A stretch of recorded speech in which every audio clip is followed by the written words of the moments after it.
In this video, I'm going to show you how to cut covers for your book block. So this is my accordion book that's now all glued together. This is called a book block. I'm going to cut two covers out of a chipboard. So what I'm going to use is actually the back of my big sketchbook, the back cover. I'm going to make the covers out of that. You can use anything that's slightly stiffer than your paper that you use to make the book. You could use cardboard, chipboard, you could use masonite if you have it, you could use even a thin plywood if you have that. But chipboard, you should all have access to the back of your sketchbook, so it should be pretty easy. So what I want to do is make my covers a 1/2 inch bigger than the book block itself. So you're going to want to measure your book block. So mine is 9 inches tall, so I want to make my covers 9.5 inches tall, and then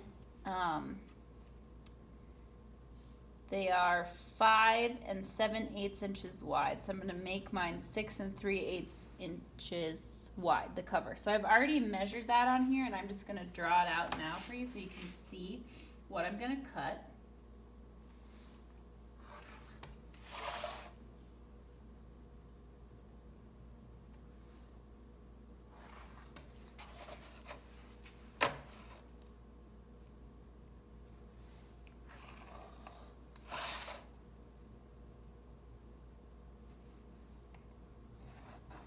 So you can see my two covers there.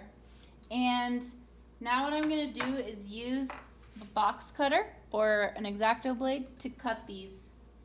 If you don't have that, you could probably use scissors.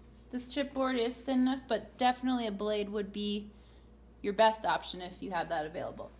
Now, we use cutting mats a lot in class, and probably you guys don't have those at home, but you want to definitely make sure you put something underneath your chipboard or whatever it is you're cutting before you cut it. So I've just put an old cardboard box underneath, and that's going to protect the table.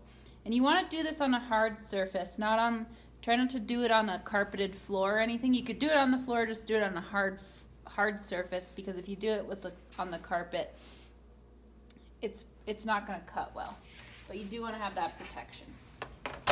So I'm going to take my ruler. If you don't have a ruler, you can just use a straight edge or anything that has support, and you're just going to cut along that.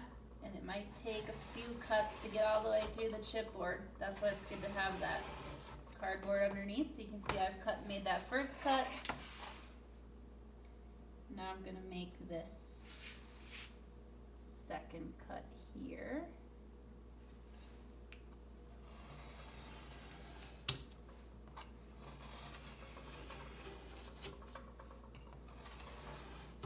Then I'm going to cut across this line.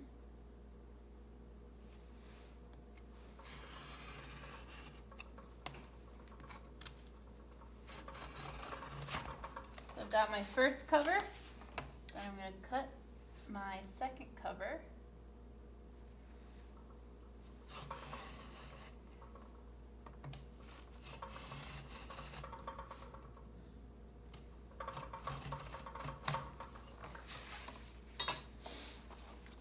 Now I've got two covers, they're the same size, and you can see when I put them over the book block, there is just that slight overlap around the whole block, and that's what we want because that protects the edges of your book. So now it's time to make cover wraps and then assemble the book, and that'll be in the following video.